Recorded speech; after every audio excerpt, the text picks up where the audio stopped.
মাথায় ফুল গুজে নাচানাচি করতে দেখে তোমরা হয়তো অনেকেই ভাবছো আরে লিটিল গোল কি বিয়ে বাড়ি যাচ্ছে। না না, বিয়ে বাড়ি যাচ্ছি না। আবার অনেকেই বুঝতে পারছো কপালে যেহেতু তিলক ধারণ করা রয়েছে মনে হয় কোনো তীর্থে এসছি। হ্যাঁ, তীর্থই বটে। আমরা এসেছি আমাদের প্রিয় তীর্থস্থান মায়াপুর ইসকন টেম্পলে। সবাই মিলে এখন এরকম সুন্দর করে সাজুগুজু করে যাব মন্দির দর্শন করতে। তোমরা কারা কারা আমাদের মতন মায়াপুর ইসকন টেম্পল ভিজিট করেছো আর কার কেমন লেগেছে অবশ্যই কিন্তু এই মূল্যবান কমেন্ট সেকশনে করে অবশ্যই আমাদেরকে জানিও। তো চলো এখন যাওয়া যাক। কি হচ্ছে, কি বলছে?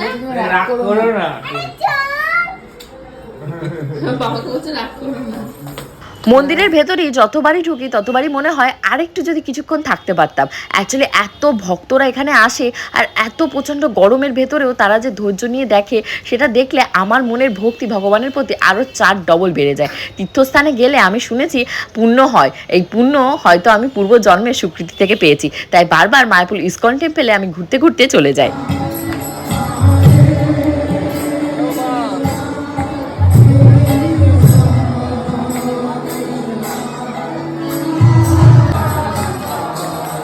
মন্দিরে অনেকক্ষণ ধরে কীর্তন করে এবং ভগবানের আরাধনা করে এখন ফিরে যাব বাড়ি। বাড়ি বলতে আমাদের হোটেল বুক করা ছিল গীতা ভবনে। গীতা ভবনের রুম ট্যুর অলরেডি আমার পেজ এবং চ্যানেলে তোমরা পেয়ে যাবে। ততক্ষণ আমার পেজ যারা প্রিয়াঙ্কাস টাইম স্টোরি থেকে এই ব্লগটা দেখছো অবশ্যই কিন্তু ফলো করে দিও। অ্যাজ ওয়েল অ্যাজ আমার কিন্তু ইউটিউবে একটা চ্যানেল রয়েছে যেটার নাম প্রিয়াঙ্কাস টাইম স্টোরি নামে। অ্যান্ড ইউ নো হোয়াট, ওখানে কিন্তু তোমাদের ভালোবাসা এবং সাপোর্টে 2 মিলিয়ন সাবস্ক্রাইবার হতে গেছে। তোমরা প্লিজ সবাই একটু বেশি বেশি করে আমার ওই চ্যানেলটাকে 2 মিলিয়ন সাবস্ক্রাইবার করে দাও। আর এখানে এসে দেখা হয়ে গেছে আমার আরেকজন প্রিয় সাবস্ক্রাইবার যার সাথে আমার আগের বার মায়াপুরে গিয়ে দেখা হয়েছিল। সে এখন আমার ফ্রেন্ড হয়ে গেছে, মায়াপুর সুমনা ব্লগের সুমনা। তার মেয়েদেরকে আইসক্রিম কিনে দিয়েছি এবং লিটিল গোলকেও কিনে দিয়েছি, কিন্তু কাউটার সাথে কাউটা মিল না থাকার জন্য লিটিল গোল দেখতে পাচ্ছ কেমন চিৎকার করছে।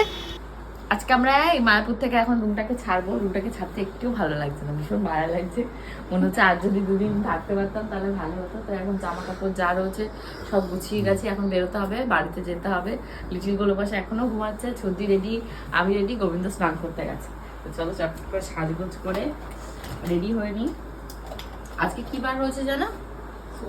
সোমবার রয়েছে আজকে।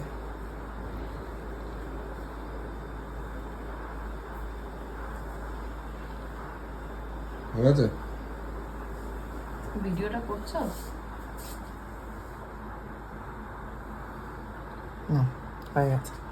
এবার হয়ে গেছে। আমাদেরকে বলতে এসেছিল যে রুমটাকে আরেকদিনের জন্য দিয়ে দেবো। তো আমাদের যদি হাতে টাইম থাকতো তাহলে আমরা আরেকদিন ফিরে যেতাম। একদিন এক জায়গায় এসে না মন পোষায় না, মনে হয় আর 2 দিন থাকি, আর 2 দিন থাকি, তাহলে ভালো লাগে। মোবাইলের বুঝি যাবে। হ্যাঁ, ও এই বিছানাটায় শোবে দখল করে। ওর তো কোথাও মনে দিতে লাগবে না। হ্যাঁ, ফাইনালি রেডি। রুমটা ছাড়তে হবে। রুমটা ছাড়তে একটু ভালো লাগছে না। বাইরের ভিউটা দেখো এখান থেকে এত